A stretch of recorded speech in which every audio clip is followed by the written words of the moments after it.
আজি আমাৰ পতঞ্জলি মহিলা সমিতি নলবাৰী জিলা সমিতি আমাৰ শ্ৰী শ্ৰী বালকৃষ্ণ মহাৰাজজীৰ আজি জন্মদিন 4 আগষ্ট।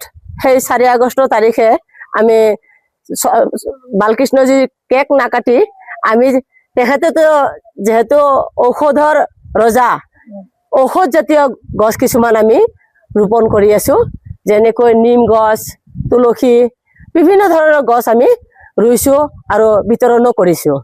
আৰু স্বামীজীৰ আশীৰ্বাদ আমি বিচাৰিছো, স্বামীজী যাতে এনেকৈ আমাক যোগ আৰু আয়ুৰ্বেদৰ ওপৰত আমাক বিশ্লেষণ কৰি থাকে, আমাক বিচাৰ কৰি থাকে, আমি যাতে বহুত দিন সেই মেডিচিন সেৱন কৰি থাকিব পাৰো, সেই তাৰে ওপৰত আমি কিছুমান গছ ৰোপণ কৰিছো।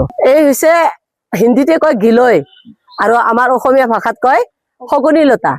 এইটো হৈছে আমাৰ যদি বেছি জ্বৰ উঠিলে আমি ইয়াৰে এই অংশখিনি আমি 3 ডোখৰা কৰিম, 3 ডোখৰা কৰি ৰাতি থেথেলিয়াই পানীত ভিজাই থওঁ আৰু ৰাতিপুৱা সেই পানীখিনি আমি সেৱন কৰিম। সেৱন কৰিলে কি হয়, জ্বৰ, ডায়েবেটিছ, বহুদিন যদি মানে ক্ৰিমিৰ প্ৰব্লেম থাকে, মানে পেলুৰ প্ৰব্লেম থাকে, সেইবিলাক নাইকিয়া হৈ যায়। এইটো মহা ঔষধ বুলি কয় গিলৈ। ইয়াত আমি আজি মোটামুটি বহুতখিনি আছিলে, আপোনালোকে দেৰি কৰিছে অহাত, সেয়েহে কিছুমান গুচিও গ'ল। যিয়ে নহওক আজি আমি 50-60 জন মান উপস্থিত আছো আৰু আমি পৰম পূজ্য আচাৰ্য বালকৃষ্ণজীৰ জন্ম জয়ন্তী পালন কৰি আছো। ৰেগুলাৰ আমাৰ যোগা ক্লাছ ইয়াত চলে, আগবেলা ভাটিবেলা 2 বেলা চলে যোগা ক্লাছ। নমস্কাৰ, মই পতঞ্জলিৰ ফালৰ পৰাই মই টিচাৰ আৰু আটাইকে মানে চবকে নমস্কাৰ জনাইছো। আজি মানে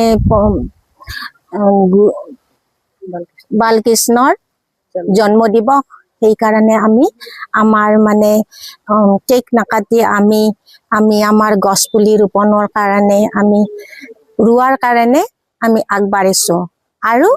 আৰু এই গছ পুলিৰ দ্বাৰাই আমাৰ যিমান ৰোগ আছে, যিমান মানে অসুবিধা আছে শৰীৰৰ, এইবিলাক গছ পুলিৰ দ্বাৰাই দৰৱ ৰোপণ কৰিব পাৰি। আৰু আমি আমাৰ যোগ প্ৰশিক্ষণেদি আমি আমাৰ সকলো ৰোগ নিৰোগী হৈ থাকিব পাৰো। এইটোৱে মোৰ কামনা। যিকোনো খবৰৰ বাবে যোগাযোগ কৰক 9181307221 আমাৰ এই নম্বৰত।